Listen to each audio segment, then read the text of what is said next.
ఏంటి సిచ్యువేషన్ ఇప్పుడు local bodies results 2 విడతల రిజల్ట్స్ వచ్చేసింది.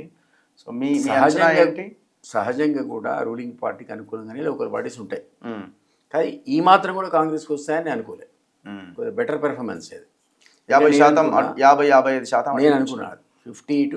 40 అండ్ 10% బీజేపీ రావాలనుకున్నా. అట్లా కాకుండా మీకు 65 దాటినట్టుంది కాంగ్రెస్. దాటనట్టు అది లేదా ఫస్ట్ విడత 57 అంటున్నారు. అంటే ఆ మాత్రం రావడం కూడా, ఆ 50 దాటడం కూడా గ్రేటే. అది కూడా మనం అనుకోలే. బట్ ఉంటుంది అడ్వాంటేజ్ లోకల్ బాడీ. వీళ్ళు చెప్తున్న ఇది రాబోయే ఎలక్షన్కి ఇండికేటర్ కాదు. యా నెక్స్ట్ వచ్చేటువంటి MLA MLC election all together different ఉంటాయి. ఎంపీ ఎలక్షన్స్ ఇది అసలు ఏమాత్రం ఇండెక్స్ కాదు. ఎందుకంటే స్థానిక సంస్థల్లో మనం చూసాం కదండి ఎంత డబ్బులు ఖర్చు పెట్టారు. అసలు బీజేపీ వాళ్ళు ఏరేలేడు ఆ డబ్బులు పెంచే కార్యక్రమంలో. జూబ్లీస్ మనం చూసాం కదా. స్థానిక సంస్థలు కాదు, స్థానిక సంస్థలే 10,000 ఇస్తున్నారట. ఇప్పుడు హైదరాబాద్ కొన్ని మంచి మంచి కమర్షియల్ ఏరియాలు ఉంటాయి కదా, అక్కడ 10,000 per vote అంటే ఏంటి అసలు? అది మీరు ఎట్లా దాన్ని ఏ యార్డ్ స్టిక్తో మెజర్ చేస్తారు రిజల్ట్ని? మనీతో మెజర్ చేయాల్సింది. మనీతో పోటీ పడే పరిస్థితిలో బీజేపీ అయితే లేనే లేదు, తీసి వారేండి. ఉన్నది ఒక టీఆర్ఎస్. వాళ్ళు మరి ఎక్కడ పెట్టారు ఈ పైసలు, ఎందుకు తీయట్లేదు, దానికి ఎవరు అసలు ఇన్ఛార్జ్ మనకు అర్థం కావట్లేదు. జూబ్లీస్లోనే మా ఊర్లో చిన్న ఎగ్జాంపుల్, మా ఊరు సర్పంచ్ క్యాండిడేట్ బీఆర్ఎస్ క్యాండిడేట్ ఇచ్చాడా? పైసలు ఇచ్చాడా? పైసలు కాదు, ఆయన నాకు డబ్బులు సెట్ కాలేదు, ఇక నేను ఏం చేయలేదు అంటే ప్రకటించాడు. డ్రాప్ అయింది అని పెద్ద ఎత్తున ఇదైంది. 35 ఓట్లు 40 ఓట్లు పడ్డాయి. పాపం విధరాయితీ అంతే. అంటే సిచ్యువేషన్ పబ్లిక్ కూడా చూడండి ఎంత అంతేగా. మనీ వితౌట్ మనీ ఈ రెండు పార్టీల నుంచి ఎక్స్పెక్ట్ చేస్తున్నారండి. బీజేపీ కాస్త కూస్త ఎక్స్పెక్ట్ చేయట్లే. దానికి అనుగుణంగానే వాళ్ళకి ఆ మాత్రం రావడం ఆశ్చర్యం. మనం అది కూడా ఎక్స్పెక్ట్ చేయలేదు. వాళ్ళకి వచ్చాయి కొన్ని. ఇప్పుడు ఓవరాల్ రేవంత్ రెడ్డి పర్ఫార్మెన్స్ గురించి మీరు ఏమనుకుంటున్నారు? ఆయన విజన్ 2047 అంటున్నాడు, గ్లోబల్ సమ్మిట్ అంటున్నాడు, ఫుట్బాల్ అంటున్నాడు, మెస్సీ అంటున్నాడు, ఒక హైప్ అనేది నడుస్తున్నది. మనం సరే, మీరు అప్పుడు యాక్టివ్ పాలిటిక్స్లో ఉన్నప్పుడు చంద్రబాబు నాయుడు విజన్ 2020 అన్నాడు, స్వర్ణాంధ్రప్రదేశ్ అన్నాడు, కేసీఆర్ బంగారు తెలంగాణ అన్నాడు. అంటే ఈ పేర్లు, ఈ హైప్లు ఇవన్నీ చాలా గొప్పగా అనిపిస్తాయి వినడానికి. మొన్న ప్రోగ్రామ్ అయితే అసలు ఎక్కడికో తీసుకెళ్ళిపోయారు. అతనికి పబ్లిసిటీ వచ్చి బాగా జరిగింది, హైప్ క్రియేట్ అయింది. కానీ నేను 8 బడ్జెట్స్ చూసాను ఫిజికల్గా, నేనే యాజ్ ఏ ఎమ్మెల్సీగా అక్కడ కూర్చొని. వాళ్ళు ఇచ్చేది ఏంటి, యాక్చువల్లీ వచ్చేది ఏంటని. మీకు ఎప్పుడు కూడా బడ్జెటరీ ఎస్టిమేట్స్ అనేది ఒక 60-70 వేల కోట్లు తక్కువే ఉంటాయి తప్ప ఎక్స్పెక్టేషన్ ప్రకారం ఉండదు. ఈ రోజు రాష్ట్ర బడ్జెట్ మీకు తెలుసు 3-4 లక్షల కోట్ల మధ్య ఉంది. ఈ దీంతో 3 లక్షలు పెట్టుకున్నారు కదా. ఈ 3 లక్షల కోట్లు అంటే మీకు 5 ఏళ్లలో వచ్చేది 15 లక్షల కోట్లు. అంతే కదా. అంతే 15 lakh crores ఈ 2047 ఏంటంటే ఎట్లా సాధ్యం లేదు. అంటే మరీ ఇంత హైప్ క్రియేట్ చేస్తే ఎట్లా? అసలు మళ్ళీ చైనాతోనే పోటీగా మనకి వేరే దేశంతో పోటీ లేదు. ఇది ఒక మీకు మామూలుగా చూడండి, బడ్జెట్లో ఒక 10% ఇంక్రిమెంట్ ఎక్స్పెక్ట్ చేయొచ్చు, 20% చేయొచ్చు. అది కూడా ఎప్పుడు మీ పారామీటర్స్, ఇండెక్సెస్ అన్నీ కూడా మీరు అనుకున్నట్టు ప్రొడక్షన్ వైపు ఉండి, అంటే ఇట్లాంటి సబ్సిడీస్ తగ్గించుకొని లాంగ్ టర్మ్ ఇన్వెస్ట్మెంట్లో రిటర్న్స్ వచ్చే వాటి మీద మీరు పెట్టుబడి పెడితే అప్పుడు 10-20% పెరుగుతారు. అదర్వైజ్ మీరు అప్పుల్లో ఉంటారు ఎప్పుడు కూడా.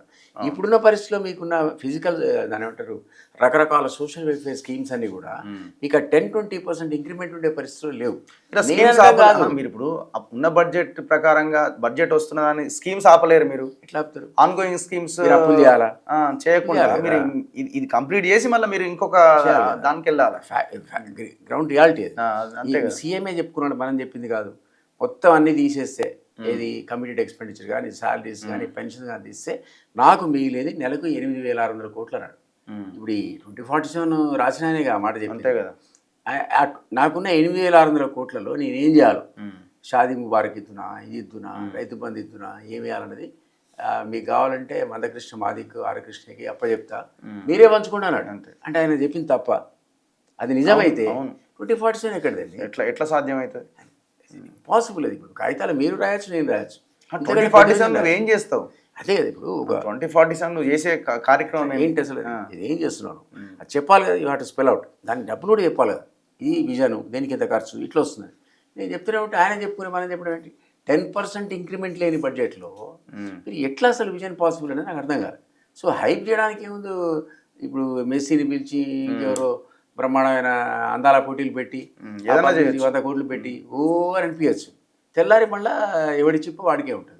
ఈవెంట్ సార్ అది. ఇప్పుడు ఈవెంట్ ఇంట్లో ఒక ఫంక్షన్ అయితే ఆ రోజుకి అయిపోతుంది. కరెక్ట్ చెప్పారు, కరెక్ట్. అంతే కదా event. Government is not a event management. Government event management కాదు, అది గ్రౌండ్ రియాలిటీ. దాంట్లో మీకు రకరకాల ఫ్యాక్టర్స్ ఉంటాయి, రకరకాల ఫోర్సెస్ ఉంటాయి, వెల్ఫేర్ స్కీమ్స్ ఉంటాయి, కమిటెడ్ ఎక్స్పెండిచర్ ఉంటుంది. ఇవన్నీ మీరు చెప్తే మాట్లాడితే 10% ఇంక్రిమెంట్ ఉంది నాకంటే మనం ఒప్పుకోవచ్చు. That's also very difficult. అది లేకుండా ఆయన నేల విడిచి సాము చేస్తున్నాడు. మనల్ని కూడా దుడమంటున్నాడు, అందులోకి వెళ్ళిపోమంటున్నాడు. పాతకాలంలో మ్యాజిక్ ఫేమస్ ఉండే సర్కారా ఎవడు ఇప్పుడు నేనేమంటున్నా, పీసీ సర్కార్ లెవెల్లో ఉన్నాడు. ఇప్పుడు ఆ విజన్ ఒకటి పెట్టుకోవచ్చు కదా, మేము కమింగ్ 5 years లో అసలు స్కూల్స్ మొత్తం వాడి దశ దిశని మార్చేస్తాం విజన్ పెట్టొచ్చు. మీరు ఇప్పుడు విజన్ ఎందుకు పెట్టరు? మీరు ఇన్వెస్టిగేటివ్ జర్నలిజం చేస్తున్నారు, నేను రెగ్యులర్ ఫాలో అవుతాను. మీరు చాలా కెమెరాలు పట్టుకొని పోతున్నారు. ఆ రిక్వెస్ట్ ఏంటంటే రేపు నుంచి ఒక 100 స్కూల్ పోండి, గవర్నమెంట్ స్కూల్. అంతే. పిల్లలకు చెప్పులు లేదో చూడండి, ఫస్ట్ యూనిఫార్మ్ లేదో చూడండి, తర్వాత టాయిలెట్ ఉందో లేదో చూడండి, ఫస్ట్ కాంపౌండ్ వాల్ ఉందో లేదో చూడండి. ఈ 100కు లేకపోతే అంతకు మించినటువంటి దారుణ పరిస్థితి స్కూల్లో లేనట్టే. అట్లున్నాయి పరిస్థితులు. విద్యా వ్యవస్థ అట్లే ఉంది, వైద్య వ్యవస్థ అట్లుంది. మీకు ఎవడు పోతున్నాడు చెప్పండి. గాంధీకి ఉస్మానియాకి పోయాడు ఎవడు? ఇప్పుడు నేను వచ్చి 2 ఏళ్ళు అయింది. ఏది నీ ఎక్విప్మెంట్? మోడర్న్ ఎక్విప్మెంట్ ఏది? మోడర్నైజేషన్ ఏది? అసలు ఈ డాక్టర్ లేనివే ప్రైమరీ హెల్త్ సెంటర్స్లో ఏవి సంస్కరణలు లేవి, వైద్య సంస్కరణలు ఏవి? ఈరోజు ప్రైమరీ హెల్త్ సెంటర్ దాటి వాడు సెకండరీ హెల్త్కి రాకుండా నువ్వు ఏమన్నా ఎక్విప్మెంట్ పెట్టావు అక్కడ అంటే నీకు విద్యాబాయ్, వైద్యంబాయ్, ఇంకోటి ఉపాధి బాయ్. నువ్వు 2 లక్షల ఉద్యోగాలు అయితే ఇవ్వాలి. అంతే. అది ఇవ్వకపోతే పోనీ భృతి, నీ 2047 దేవుడరు నువ్వు చెప్పిన భృతి ఇవ్వరాదు, పాత వద్దు, ఏరియాస్ వద్దు, ఇవ్వాలి నుంచి పోయి ఇస్తాడా చెప్పండి. ఇంపాసిబుల్. డబ్బులు లేవు అసలు అక్కడ. అని మనం అనడం ఏంటండి, డబ్బులు అడితే అప్పుడు పుట్టలేదు సీఎం చెప్పుకున్నాడు. ఆయన అన్నాడు కదా, దొంగ కోసం పోతే చెప్పులు దొంగ లాగుతున్నాడు అంటాడా? ఈ అన్నాక మనకేం నమ్మకం వస్తుంది దాని మీద? నేను ఇట్లాంటి వాతావరణంలో అవన్నీ వాస్తవాలు మాట్లాడి సడన్గా ఎంఎస్సీని పట్టుకొచ్చాడు. 44 దేశాల కంపెనీలు అంటే ఇప్పుడు మీరు దావోస్కి పోయారు, దావోస్కి పోయిన తర్వాత కూడా ఆడ కూడా ఎంఓఎల్ చేసుకున్నారు కదా, మరి ఎన్ని కంపెనీలు వచ్చి పెట్టుబడులు పెట్టి వైట్ పేపర్ రిలీజ్ చేయాలి కదా, ఇక ఫలానా కంపెనీలు వచ్చినాయి. పాత బీఆర్ఎస్ దిగిపోయి ఇది పక్క పెట్టు, బీఆర్ఎస్ కూడా ఇదే పని చేశాడు కదా, ముందు అది పెట్టు. ఎవడు వచ్చాడు, ఎవడు రాలేదు. అవును. వాడు ఎందుకు వస్తాడు? నీకు ఫ్రీ భూమి ఇస్తావు, అంతే, ట్యాక్స్ రిలీఫ్ ఇస్తావు, వాడు వస్తాడు. వాడు ఆ తర్వాత వాడు పెట్టినా లేదనేది మీకు మన ఇద్దరం కూడా చేసుకోవచ్చు. ఏముంది, ఎంతసేపు? ఎవరో మీకు అమెరికాలో మీ తమ్ముడు ఉంటే ఒక కంపెనీ ఫ్లోట్ చేసి మీరు కూడా గవర్నమెంట్తో అగ్రిమెంట్ చేసుకోవచ్చు. మీకు 10 ఎకరాలు ఇస్తారు. అట్లా రహేజా గ్రూప్ అని ఉంటుంది మనం పోతుంటే ఉప్పల్ సైడ్, అక్కడ మీరు పోయిరంటే నాకు ఎంత ఆక్యుపెన్సీ ఉంది, ఎన్ని కంపెనీలు వచ్చాయి, ఎస్సీజెడ్ అది. ఇక్కడ మన న్యూస్ వీల్ సీట్స్ ఎస్సీజెడ్ ఊళ్ళో మధ్యలో రావంతపూర్లో ఎన్ని కంపెనీస్ ఉన్నాయి? ఆ స్పేస్ ఎంతమంది ఆక్యుపై చేశారు? ఎవరు వాడు వచ్చినాడు? అన్యూటిలైజ్డ్ స్పేస్, గవర్నమెంట్ స్పేస్ అది. ఇంత పరిస్థితి ఉంటే ఫార్మాసిటీ అంటే అది వేసిపడి ఉండే. ఇప్పుడు ఏమంటాడు అజయ్ దేవ్ గారికి ఒక ఫిల్మ్ సిటీ అట, వాడుకోనికి ఫిల్మ్ సిటీ వాడొస్తాడు. ఎందుకు రాడు? అన్నపూర్ణ స్టూడియో ఆడబెడతాడట. వాడు ఫ్రీగా ల్యాండ్ వస్తుంటే సార్ ఇప్పుడు అన్నపూర్ణ స్టూడియోకి 80 ఎకరాలు ఇస్తాడు, ఇటు 8 ఎకరాలు టవర్లు కడతాడు, హై రైజ్ బిల్డింగ్స్ వేస్తాడు, అయిపోయా బిజినెస్ వాడికి ఆడ భూమికి భూమి. ఇప్పుడు అందులో కమర్షియల్ కాంప్లెక్స్ పర్మిషన్ ఇచ్చావా లేదా? అంతేగా. మీరు అలోడా అన్నపూర్ణలో కానీ అన్నపూర్ణ పద్మాలయ స్టూడియో, పద్మాలయ కానీ, అంతే రామానాయుడు కమర్షియల్ స్టూడియోస్ లో అసలు మీరున్న అగ్రిమెంట్ ప్రకారం మీకు అసలు commercial activity is it allowed? నా చూసి లేదు, ఇంపాసిబుల్. వాడికి నువ్వు కమర్షియల్ కన్స్ట్రక్షన్ ఇచ్చి వాడికి నేను అగ్రిమెంట్ అయ్యా 200 కోట్ల కంటే ఎందుకు అవుతాడు? ఇంకోటి ఇప్పుడు సోషల్ మీడియాలో రేవంత్ రెడ్డి మనవాడిని తీసుకొని ఆడిపించిండు. ఎట్లా గతంలో కేసీఆర్ మనవాడు వస్తే తిట్టారు కదా, చర్చ. మనవాడేది ఎండోమెంట్స్ మినిస్టరా, ఏది తలంబ్రాలు, నిజాం నవాబు తల మీద తీసుకెళ్ళి ముత్యాల తలంబ్రాలు సీఎం మనవాడు ఎట్లా ఇస్తాడు అన్నాం కదా. నీ కొడుకు మనవాడు ఎట్లా వస్తాడు ఫుట్బాల్కి? ఎంత అది అధికార మదం, చెప్తున్నా అధికార మదం అది. ఆ మదంతోనే కేసీఆర్ పాపం 3వ సారి రాకుండా పోయాడు, ఈయన 2వ సారి కూడా రాడు. రేవంత్కి తెలియట్లేదా, లేకపోతే సలహాలు చెప్పండి, ఏమంటారు తెలుసు? ఎవరు అడ్వైస్ ఆ మాత్రం చెప్పలేరా? సార్ మీ మనవాడిని గ్యాలరీలో కూర్చోబెట్టండి. కారణం మెస్సీ తీసుకుపోయి పక్కన కూర్చోబెట్టి ఫోటో దిగిపోయి okay bring him out side. చాలా అసలు అన్నదమ్ములు అయితే నాకు మీరు చెప్పాలి, మొత్తం తెలంగాణ అంటే మన జోనల్ సిస్టమ్ ఉంది కదా, అట్లా పంచుకున్నారట. సర్వే నెంబర్ డౌట్ ఏం లేదు. సర్వే నెంబర్ వాళ్ళ ఇళ్ళకి వెళ్ళి చూడండి మీరు, మొత్తం వెహికల్, ఫార్చునర్ కార్లు, డాక్యుమెంట్స్, ఫైల్స్.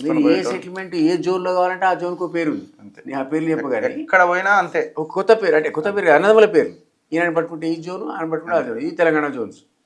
ప్రెసిడెంట్ జోన్స్ కాదు, డౌట్ ఏం లేదు. రేవంత్ ఫ్యామిలీ పాలిటిక్స్ ఇది కూడా లైక్ కేసీఆర్. 100% అసలు. ఇంకా కేసీఆర్ కన్నా ఈ రియల్ ఎస్టేట్ పద్ధతులు తెలుసో తెలియదు పాప, తెలియదు, వాడు రియల్ ఎస్టేట్ కాదు కదా.